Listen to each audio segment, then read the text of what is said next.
Cristo, cabeça de todos, é a palavra, é a mente de Cristo, é o evangelho de Cristo, é o ensino de Cristo. A mente de Cristo está manifesta no evangelho falado, no evangelho vivido, no evangelho gestuado por Jesus, encarnado por Jesus. Nele habita corporalmente toda a plenitude da divindade. Como é que nele pode habitar toda a plenitude da divindade e a gente ainda precisar de uma porta mais aberta? Quer dizer, cabe Deus, mas não cabe a doutrina reformada nele? É um contrassenso, não resiste à lógica mais simples. Toda a leitura que os apóstolos fizeram para trás do Velho Testamento foi tendo Jesus como chave hermenêutica. E toda a projeção que eles fizeram para os dias dele foi pegar princípios de Jesus e aplicar, diminuindo a angústia da hora. Por exemplo, em Cristo, não só não há homem nem mulher, mas na igreja presbiteriana existe homem, existe mulher. Por isso é que na maior parte das igrejas presbiterianas as mulheres não são ordenadas até hoje. Tem igreja presbiteriana onde a mulher não pode ser nem diaconisa para ajudar a servir ali. Ou seja, a diferença é total. E em Cristo não há diferença. Não existe isso. Agora, se você instituir o princípio universal de Cristo, acabam-se essas coisas, acabou essas coisas, destrói a eclesiologia reformada inteira, você entendeu? É muito mais simples ver o problema deles. Ó, em Cristo também não há escravo e nem liberto. Mas Paulo escreve, e Pedro também, dando instruções de como é que o crente que tem escravos deve tratar o escravo, e como é que o escravo que tem um crente, que tem um senhor crente, deve tratar o senhor crente, e quando ele tem um senhor descrente, como ele deve tratar o descrente. Agora, em Cristo, a ordem é, não tem que haver. Como Paulo, escrevendo a Filemão, disse, olha, a gente ainda está lidando com as circunstâncias dessa terra e desse mundo caído. Mas em Cristo Jesus ele é só teu irmão. E é assim que você devia recebê-lo para sempre. Por exemplo, eles não entendem que qualquer coisa, não é só a Escritura, não tem porta por onde entre a vida que seja maior do que a porta que é Cristo. Quando diz, eu sou a porta. Quando ele disse, eu sou a porta, ele não estava dizendo o pacote doutrinário, cristão, interpretativo, apostólico é a porta. Não, ele disse, eu sou. Paulo tem que entrar por ela, Pedro tem que entrar por ela. E aquilo que Paulo e Pedro disseram num certo tempo, tem vida útil até que a consciência humana cresça na direção do que está instituído como princípio superior de Cristo Jesus, conforme tem aí no meu portal, você pode ler o texto Princípios Absolutos e Aplicativos Relativos, é uma coisa assim, que tem aí na mente de Paulo. E agora, se você quiser saber mais disso, entre aqui e se torne aluno do Caio Fábio Exclusivo. Você vai ter 200 aulas passando por dentro disso. Quando termina, você tem um curso específico chamado Jesus, a Chave Hermenêutica. Agora, eles não conseguem dizer isso sinceramente na minha frente, nenhum deles. Sim, eu e eles, nós, não conseguem. Porque eu conheço eles, a vida inteira eu sei, por exemplo, que o Nicodemos, conheci o Nicodemos um rapaz crente, com sede de avivamento, com busca de Deus, apaixonado por Jesus. Devagar ele foi se tornando, como a maioria deles, um homem da igreja, um homem das instituições, um homem das formatações, das configurações, da defesa disso que paga a vida dele. Ele é um homem preso à defesa disso. Se ele ficar livre para dizer que Jesus é a chave hermenêutica, ele acaba o seminário presbiteriano. Verdade. Acaba tudo, você entendeu? É uma desconstrução insuportável. tem muito mais a ver com sobrevivência do que com verdade, essa história. Você entendeu? E eu digo isso como eu diria, diante deles. Mas a vida inteira. Eu não passei a vida ouvindo-os. Para falar a verdade, eu nem conheço esse outro que você falou, Franco. Ele é mais jovem. Eu não conheço, é de uma geração. Mas o Nicodemos, por pouco ele não veio trabalhar comigo na Vindes, na década de 80. Chegamos a conversar sobre isso. Eu conheço a vida inteira, quero bem a ele, a família dele, desejo tudo de bom à vida dele. Agora, eu sei que ele é inteligente o bastante para saber que o que eu estou dizendo é a verdade. Agora, sei que ele é um indivíduo prático o suficiente para saber que se ele admitir, ele e todas as instituições, que Jesus é a chave hermenêutica para a compreensão da Escritura e para a compreensão da vida, e que nós não precisamos de nada além disso, que ele basta, que ele é suficiente para tudo, se ele admitir, a estrutura do prédio religioso vem toda abaixo. Acaba tudo.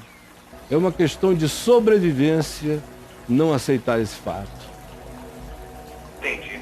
Meu querido, tá no site, Caio. Tá no site aí, qual foi o você achou? Eu coloquei princípios absolutos e aplicativos relativos, primeiro texto, Paulo, os princípios imutáveis. Isso. E aplicativos circunstanciais. Isso, começa a ler isso aí. Mas tem 18. E aí depois você escreve Jesus, a chave hermenêutica aí no meu portal. Mas lê primeiro esse, princípios imutáveis e aplicativos circunstanciais.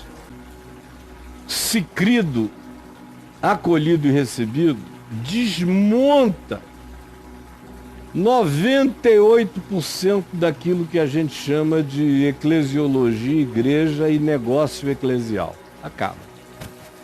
Aí não dá para eles. Eu entendo que seja radical demais, insuportável demais, mas não é reducionista, porque eu leio física quântica a partir do Evangelho. Eu leio psicologia a partir do Evangelho, filosofia a partir do Evangelho. O Evangelho está aberto em todas as direções, eu não sei se eles perceberam. É o que você disse num vídeo uns anos atrás. Essas pessoas fizeram dos teólogos, dos reformadores, o gargalo deles. Então tem que ser eles.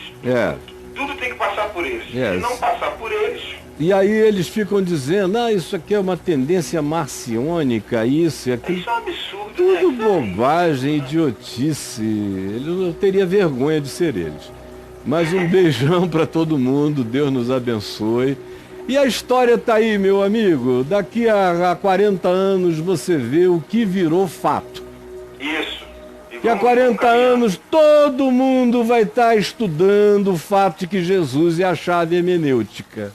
E nenhum deles vai poder fazer nada a respeito. É isso aí. Muito obrigado. Vamos lá, um beijo. Deus abençoe. Vamos lá. Ô Caio, esse lance da chave hermenêutica, tem você e mais quantos no planeta defendendo isso?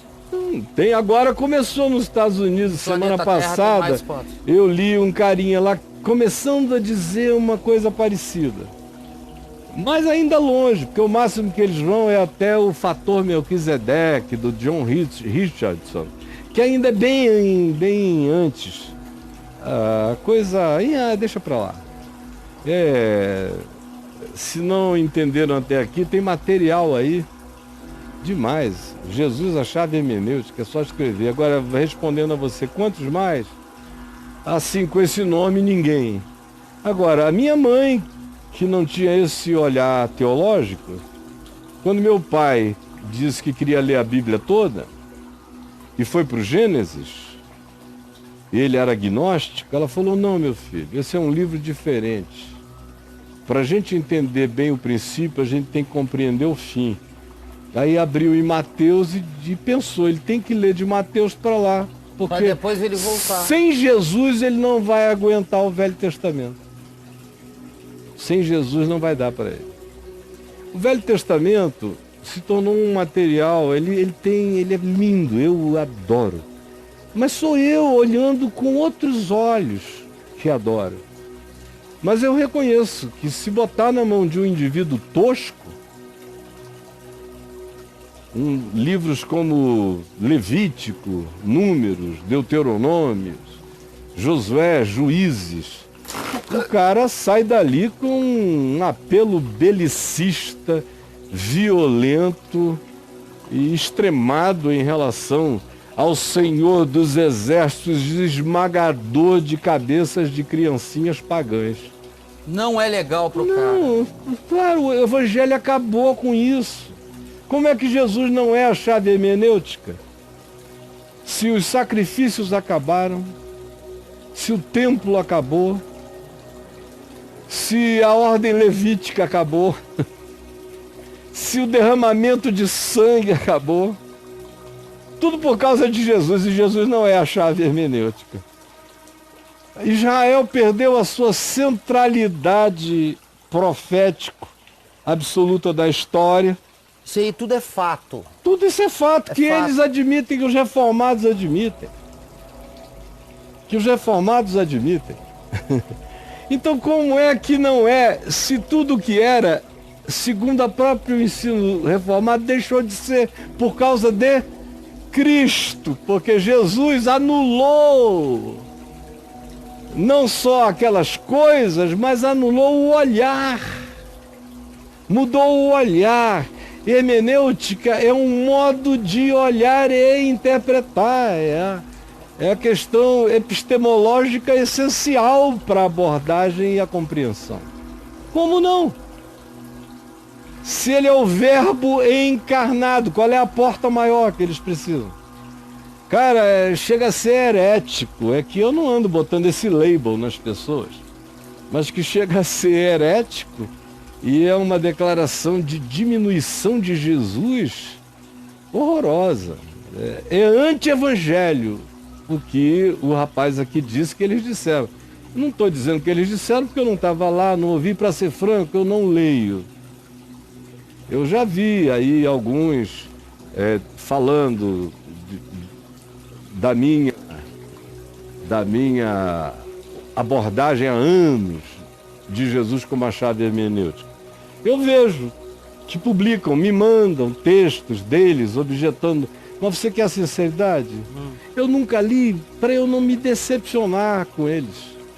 Eu fico sempre dizendo, tomara que tenha alguma coisa inteligente aí. Mas eu não leio porque eu fico com medo de chegar no final e dizer, ai meu Deus, que garoto mais tolo, mais bobo, mais infantil, mais presbiteriano. Que menino mais presbiteriano, show. É assim? Pouco crente. Eles não suportariam se tirassem deles o Evangelho de Mateus, de Lucas, de João e todas as cartas dos apóstolos, deixassem na mão deles só o Evangelho de Marcos, que foi o primeiro a ser escrito, eles não conceberiam a possibilidade de viver com Jesus e crer em Jesus só baseado em Marcos. Para você ver como Jesus é não importante sem esse arcabouço todo. Eu, para mim, faço todo dia o exercício de reduzir a fé, nesse sentido da quantidade de informações, ao Jesus histórico de Marcos. E fica tudo igual ainda para mim. E fica maior. Porque o que eles acrescentam é de fato o que reduz a grandeza da explosão de Jesus, que são aqueles aplicativos circunstanciais que tinham a ver com o primeiro século. Aquilo sim é absolutamente reducionista. Não amplia nem a noção de igreja, nem a condição humana, nem a abordagem científica. Ao contrário, diminui, fecha, reduz, é sexista, muitas vezes é etnicista.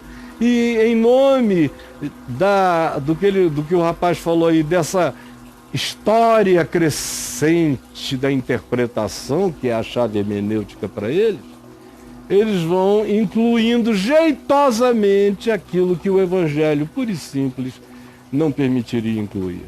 É por isso que é tão devastador assim para a cabeça desses meninos.